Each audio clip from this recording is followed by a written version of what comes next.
A my jsme vychováváni od dětství k pěstování toho ega. Musíš se hodně učit. Musíš se hodně učit. Musíš se hodně učit, aby z tebe něco bylo. Tahle ta věta nám úplně klidně tvrdí, že zatím nejsme nic. Prostě nejsme nic, ale když se budeme hodně učit, tak máme šanci, že z nás něco bude. A v některých případech dokonce někdo. A to už je opravdu něco. Musíš to někam dotáhnout. Pokud možno co nejvejš. Ivan Vyskočil, spisovatel český, se v jedné své knize ptá, jak pak to asi vypadá, nějaké takové to, co musíme někam dotáhnout. Co to teda je? A on dospívá k teorii, že to bude zřejmě teda nějaké závaží, nějaké břemeno, které my se snažíme dotáhnout co nejvejš, tak použijeme kladku, abychom rozložili síly a během této hydrauliky si jaksi nevšimneme, že zatímco ego to dotahuje co nejvejš, tak duše klesá nejníž. Tam je zvláštní mechanismus, který není v přímé úměrnosti. No ale my jsme tak zvyklí. My to slyšíme přece pořád. My pěstujeme tu osobní důležitost, abychom jednou byli někdo. A víckrát ne.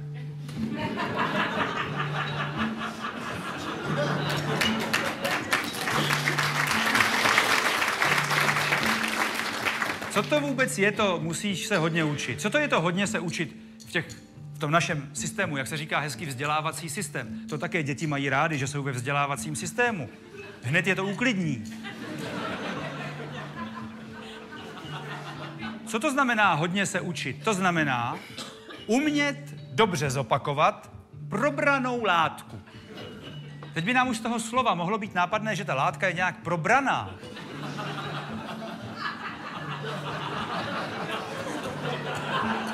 Ono už to není celé. On to tam někdo probral. A probral to učitel. Z hlediska fungování ega je to v pořádku, protože učitel je chytřejší než žák. Z hlediska duše je to nesmysl, že dítě je samozřejmě chytřejší než učitel. To je logické. Že přichází jako čerstvé, jak to říkají ty děti, naše poznání je lepší, protože je svěžejší. Je ještě čerstvé. Samozřejmě, ale my pěstujeme to ego, takže učitel má to právo samozřejmě učit toho žáka, tak mu přednese, probere tu látku, no a když to žák zopakuje bez chyby, no tak dostane 1, ne? Když udělá nějakou chybu, dostane 2, udělá více chyb, je to 3, když je tam hodně chyb, tak je to 4, no když to nejde dál, tak je to 5 prostě. A musí se to opakovat znovu, aby se to vštípilo.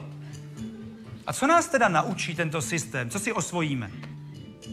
No, naučí nás, že učit se znamená opakovat, co nám jako někdo řekl.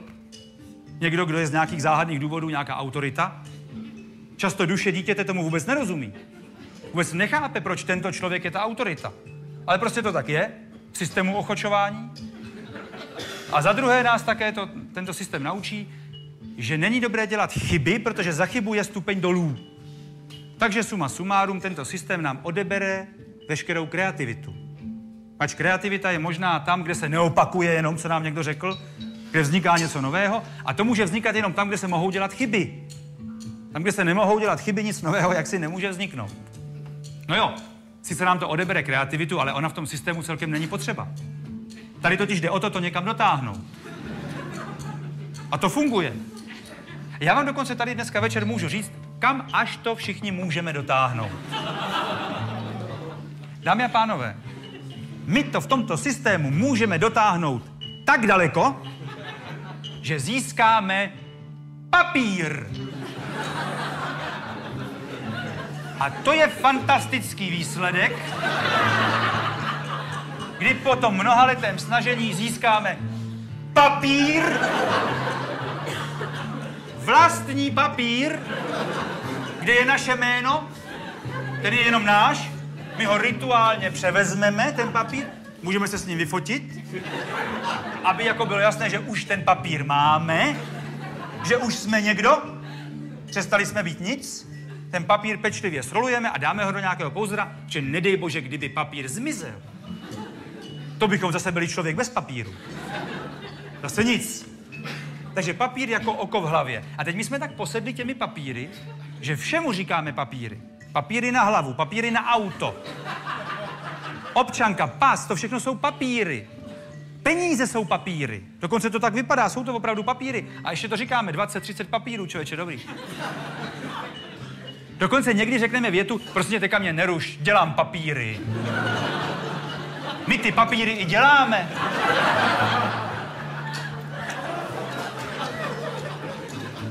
A my jsme tak v zajetí těch různých papírů a šanonů, které musíme skladovat třeba 5-10 let, kdyby náhodou bylo potřeba něco jako doložit, že už nám to není ani nápadné a vyvíjíme další a další papíry. Jeden z nich je výborný papírek, to se jmenuje vizitka. A to je skvělý papírek, protože je malý, je skladný, vejde se do peněženky, vejde se jich tam hodně. A hlavně my na něj můžeme napsat, kam jsme to dotáhli. My se na ten papírek těšíme. Celé to dospívání se těšíme, až tam už budeme moci něco konečně napsat. A nejenom to, že to tam napíšeme, my tento papírek můžeme bez varování komukoliv strčit do ksichtu, aniž by to bylo považováno za nějakou neomalenost. To je zcela běžné, někam vstoupíte do společnosti a dřív, než se někomu podíváte do očí, ještě dřív, než si podáte ruku, on už vytasí. Docent doktor ředitel. A už to máme.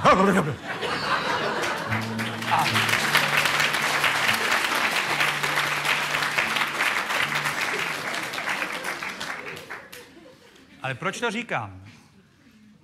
Protože v systému budování osobní důležitosti musíme dávat stále dobrý pozor na své vizitky. My musíme velice ostražitě zkoumat svoje vizitky, protože vizitkou v tomto našem systému není jenom ten papírek. To může být náš oděv, značka oděvu, značka bot, to může být typ brýlí, to může být druh účesu, to může být typ make-upu, to může být značka mobilu, to může být značka automobilu. To všechno může být naší vizitkou. A my musíme pečlivě stále dnes a denně obměňovat a sledovat, zda naše vizitky jsou v pořádku. Zda jsme ještě in. Že ono se to velice rychle proměňuje, aby lidé měli co kupovat. Ty vizitky se velice rychle proměňují. Samozřejmě ten systém má svoje záchytné zóny, svoje ochranná pásma. Máme třeba módní policii nebo módní hlídku. No to je dobré. Až ta nás upozorní, abychom se neoblékli nějak hloupě. Abychom nebyli mimo tu módu. Já se těším, kdy módní policie zakročí přímo na ulici. Vyjdete s košem, půjdete vynést koš. Tam bude člen módní domobrany. Stůjte, jak to vypadáte, člověče? Okamžitě odevzdejte tyto kalhoty, jsou neúnosné. Dostáváte pokutu 20 dřepů v soláriu. A vaše manželka se za trest na noc natře denním krémem.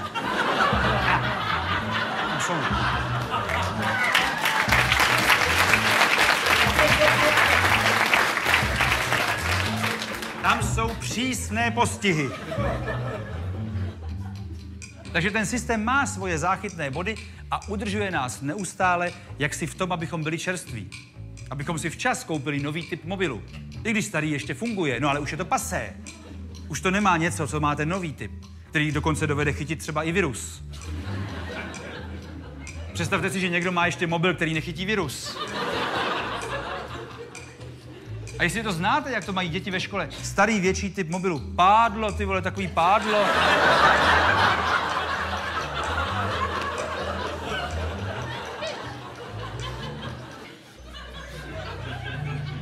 Je to ohromné zkreslení světa. Ale funguje to. Ten systém vlastně funguje. Pokud nám jde o to někam to dotáhnout, pokud pěstujeme své ego, ono to vlastně funguje. Jenomže jsou tam takové jako Achillovy paty toho systému. Že nám se třeba stane, že se oblékneme podle módní policie, koupíme si boty třeba za 18 000, máme poslední typ mobilu, poslední typ brýlí, nacvičíme s nějakým psychologem dokonce pohyby očí a rtů, aby jako nebylo poznat, že jsme mimo. A takto vybavení vstoupíme do společnosti, ale první, co tam nějak zaslechneme, je, to je ale debil.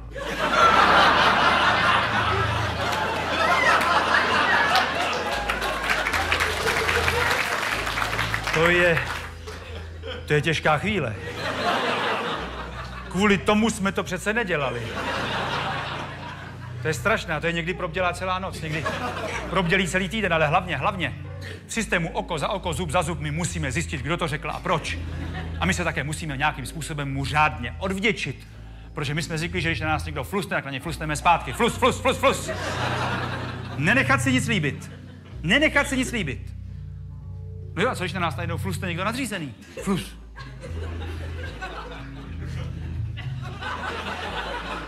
To jako víme, že nemůžeme hned. Můžeme zvolit určitou okliku samozřejmě. A nebo rychlejší je flusnout na někoho podřízeného. No co? Ten flusne taky na podřízeného. Ten už nemá podřízeného, tak ten flusne na manželku doma. Ta flusne na nejstarší dítě, to flusne na mladšího sourozence. Teď už tam nikdo není, takže v některých rodinách to odnese pes a v jiných děda.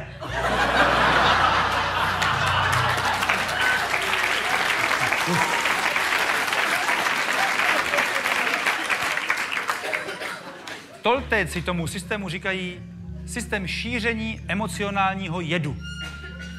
Že jsme prostě zvyklí vracet ty útoky. A tím pádem rozšiřujeme ten emocionální jed a jsme hodně poflusaní a taky vyflusaní. A velice se nás často dotkne jenom nějaká poznámka takhle z prostoru. Ta poznámka se nás dotýká. My často řekneme větu: promiň, ale to, co jsi řekl, se mě tak dotklo. A teďka, tak si to poslechněme, co to je za větu. Něco se mě dotklo. Ono se mě to dotklo a já vyvádím. Často se cítím uražený. A to je nepříjemné být uražený, protože nejste pak celý. Proto říkáme tu větu, musím se dát dohromady.